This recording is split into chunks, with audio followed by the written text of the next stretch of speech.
as you're all probably aware, I'm quite a fan of the American McGee's Alice series. I love the Alice mythos for one thing. The original book and all versions of the movie hold a special place in my mind, heart and soul, really. I love the characters, the weird twisting of expectations, and the pushing of boundaries between possible and not. The two games, American McGee's Alice and its sequel Madness Returns, only further deepened the level of complexity and wickedness the original novels could claim, with the brilliant concept that Wonderland is actually a psychological nightmare, one that Alice is suffering after she falls into a catatonic state. The imagery is much more violent and disturbing than the books, which were primarily intended for children. But to me, it was an inspired step to mature the story and its meaning, as well as giving the character more perils to contend with, making the inevitable happy endings in both games all the sweeter to attain. But is there only one ending to the sequel Madness Returns? Some of you might wonder why, if I enjoyed the game so much, I sent it far away in the post recently. Well, as incredible as it may seem, I did so because of events I cannot fully explain to this day. I'm certain that whatever it was I encountered is gone, or perhaps it will only haunt me since I've heard of no other incident like the one I encountered. I do regret passing the game on to a close friend, but I keep telling myself that everything I saw, all of it, no matter how worrisome, is the result of some kind of one-time glitch in the programming, or lack of sleep, or just plain seeing things. One day, I might convince myself. As it stands, enjoy my tale perhaps, for it is a strange one, but take it as a warning as well. Perhaps the looking glass looks both ways. Anyway, I bought the game at Best Buy. I'm a fan addict to the series. In fact, all things Alice related. I even have a limited edition set of official Alice and the Cheshire Cat action figures another good friend of mine clued me into. The eBay auction was a fierce one, but I pride myself on devotion to the fandom. That's why, when the only copy of the game I could find had a used sticker on it, I paid no heed. All the components except the manual, and who reads those anyway, seemed to be there when the cashier checked it, before handing it back. All I knew for certain was that the copy was the last on the shelves, and it came at a hefty discount. Not bad. Problems arose after getting home though. The upstairs computer wouldn't run it, and I needed to borrow my brother's desktop to finally even get it to properly install. It took a bit of cleaning too since the disc was scuffed, but nothing too terrible. When the morose violin music kicked in, I couldn't suppress a wide grin. It had been at least 7 years since I last entered American McGee's Twisted Wonderland, and now at last, I could get back to the story I hadn't even dared to hope would continue. It took a solid week of playing to get around the devious puzzles and pitched combat, but finally, I reached the endgame. I got to what still has to be the scariest level I've ever seen in a video game, the Dollmaker's Domain. Something about that disturbing music box, incessantly playing in the background, and the bloodstained surroundings of seemingly innocent children's dolls and dollhouses makes my skin crawl just remembering it. All that had been designed to scare, so there was a certain amount of distance to the spookiness, more like walking through a cleverly designed funhouse than any kind of real terror. Until I walked into the dark sanctuary, where the Dollmaker supposedly lurked. Now, I had several months prior seen the whole game as a walkthrough on YouTube. Yes, I'm impatient, but even still, I wanted the twisted joy of slashing my way through the game myself, even if I knew how the cutscenes played out. For instance, I knew the Dollmaker was in the next room, after the tough boss battle with 2 towering doll girls and tons of bitch babies.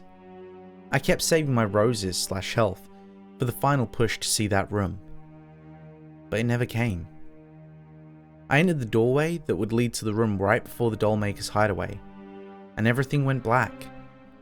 It stayed that way for much, much longer than normal, until I almost rebooted my brother's desktop for fear it had crashed. But the sounds of the computer were normal. The music had dropped out, but I guessed it would kick in as soon as I saw the familiar red pocket watch, the one that would indicate the game was loading. At last, the pocket watch appeared. But something looked off about it.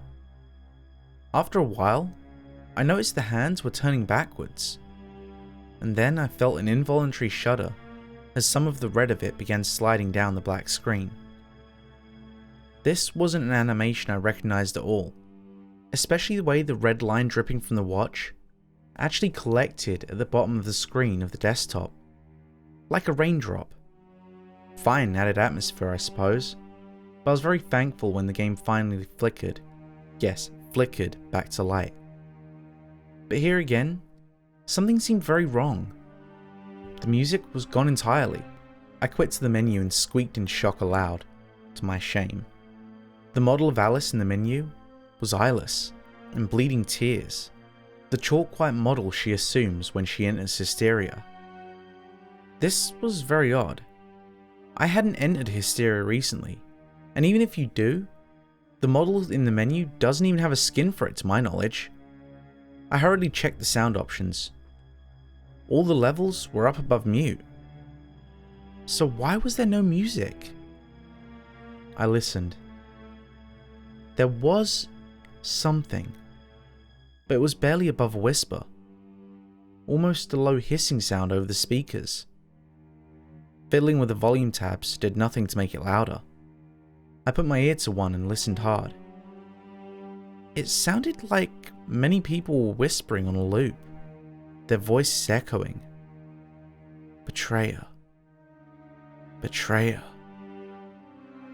I wouldn't let this game's weirdness throw me. This must be something like that level in Arkham Asylum, where Scarecrow gasses you and the game starts to make fake glitches just to mess with your head. Trying not to look into Alice's eye sockets, I returned to the game. The whispering continued. Even more confusingly, Alice's model in the game was not her Hysteria form, but it wasn't her doll dress either. She was now inexplicably in her iconic blue dress. I moved forward. Whatever this was, I wanted to get through it quick because it was getting on my nerves.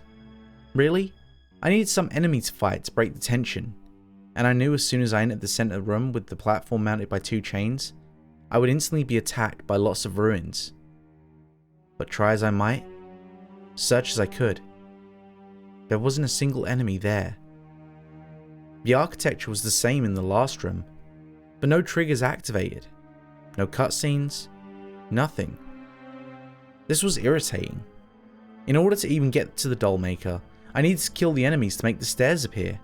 The thought of quitting here though, after all the work I had to do to get this far, I figured I'd give the game a little more time before I decided whatever fatal problem had come up would make progress impossible. Then, I saw him. Initially, he was in the shadows, and because of that, I figured it can't be who it looked like. No walkthrough I'd ever seen had seen the White Rabbit show up in this level. But when I walked Alice over to him, that's indeed who it was. Same model, only different, because he cast no shadow. This must have been one heck of a bug. I've seen some pop up and had a few clipping errors in previous levels, but I've never seen a character spontaneously appear in a level he didn't belong in. More disturbingly was the fact that the soundtrack now had a pounding heartbeat in it. I'm not sure how long that had been going on, to be honest. Suddenly, Alice stopped in her tracks, and a cutscene began. The black bars appeared beneath the screen, and the rabbit turned to stare at Alice with unblinking eyes. He spoke, and the voice was unmistakably his voice actor. But the tone of it was so plaintive, so sad. I'd never heard any recording of this scene, so I listened with rapt attention. "Why?" Rabbit said, voice almost sobbing. "Why did you do it, Alice?" Then Alice threw her head back and laughed. My hands on the keyboard were shuddering. After everything else, this was the worst shock. There was no humor in that laugh. It was worse even than the maniacal cackle of the Queen of Hearts, because this was joyless, cold, piercing. Then, the cutscene ended. I regained control and the White Rabbit drew his sword cane and lunged. I was so shocked, I lost 3 hearts before I realized this was actually a battle. In a daze, I turned back on the menu just so the images would stop. I saw that the objective to find the doll maker was gone, replaced by another objective: kill the white rabbit. I felt ill. I've rarely played a game that has made me want to quit for good, step away and be done with it forever. But Alice 2 had gotten to that level. This was sick. But the only way to be rid of this was to finish it. I was convinced if I didn't, the rabbit's words would haunt me forever. I got out of the menu and went on the attack. The pitiful creature didn't just grunt when Alice struck him, he yelped horribly, dancing in pain. At last, Alice darted with the vorpal blade for the final blow, and struck the rabbit's head clean off. The stairs appeared that were supposed to have when I killed the last of the ruins and doll girls. What could I have possibly done to make the white rabbit the second to last boss? Really, at that point, I should have quit. Madness Returns was weird and dark and gory enough without playing these sorts of games. Somehow, even the bloody massacre scene in the walrus and carpet in a level couldn't compare to how I felt seeing the headless body of the white rabbit lying on the floor, somehow not dissolving like all the other enemies had. It must have been my imagination, but I thought I saw him twitch. I jumped up the stairs and felt that now I would finally get to the doll maker and end the game. But again, I was frustrated, baffled, and very worried. The cutscene of meeting the doll maker began to play, but there was no doll maker to be seen. His original model took up most of the room, but for some reason, not only was he absent, but so was any decoration or anything beside. It looked like an unfinished level, a great big wooden room. Still, the camera played out as if it was introducing the doll maker, and Alice walked in on cue. But she said nothing, and there was no response. When the camera cut back to Alice, she was wiping the vorpal blade off on her dress, another animation I'd never seen before. And for some reason, there was no door behind her. Then, I heard him before I saw him. "This is all your fault, you know." The camera cut back to where the doll maker might have been if the model hadn't vanished. It was the wrong angle to see him properly, but by that camera, I could make out the Cheshire Cat sitting and staring at Alice. The camera cut back to Alice's face, close up. Something about her blank expression that close made me shudder. Back to the high angle. I was certain this wasn't programmed, since I could still only see half the cat, and he was at a weird slant. "I will not let you destroy us," the cat said. It was definitely the real voice actor saying the line. Then I had control again, and the cat was dodging around in front of me. I pressed the targeting button, and it focused on him as if he were an enemy. Not willing to believe my own eyes, I flipped to the menu again and saw a new objective, right below the other that had been crossed off. Kill the Cheshire Cat. What the hell? I quit and attacked him, out of desperation more than anything else. He animated like the real thing, and his attacks and special moves corresponded with how I imagined the Cheshire Cat might actually maneuver. For instance, he would vanish then reappear and sneak attack or lash out with his claws and tail. Someone had to have programmed all this to happen. But how come I'd never seen this before anywhere? Not on Wikipedia, not on YouTube, not on any forum I could recall. It didn't help that he was the hardest enemy I'd ever fought. His speed was nearly double Alice, and he took down 2 roses of health with each slash. I had spammed the vorpal blade, and that was troubling to say the least. Each slash drew out a yowl of fury from the animal, until at last, the Cheshire Cat fell, writhed, and fell still in an awkward pose. Like the rabbit, he didn't dissolve, and his eyes didn't close.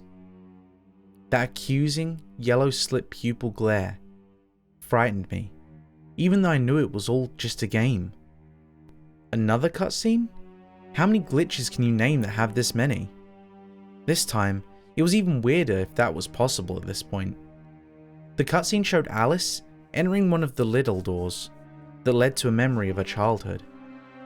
After killing the cat in cold blood, I don't recall. No matter how hard I try doing anything or pushing any buttons before the scene of Alice entering the burning doorway. The pocket watch returned. It wasn't bloody, but loading was backwards underneath it. Then the screen flickered again, and herself had replaced Alice's model as a young girl. Every other memory door I'd entered had played a cutout style cutscene showing Alice remembering events before the fire. This time though, it seemed like a whole other level. The young Alice model was actually standing in her own room, the colours muted by nighttime out the windows. I found myself pondering why all this effort went into making a level based on Alice's childhood if it wasn't actually part of the main game. She had no weapons, no objectives in the menu. I really had nothing to do but wander out the door and into the hall.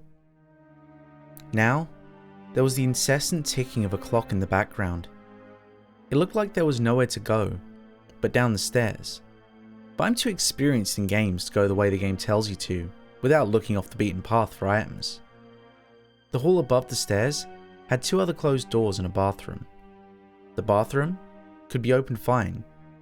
Nothing was in it. But when I approached the other two doors, a young girl's voice, presumably young Alice's herself, said, "I shouldn't wake Mummy and Daddy," at one, and "I shouldn't wake Sister," at the other. Dead end.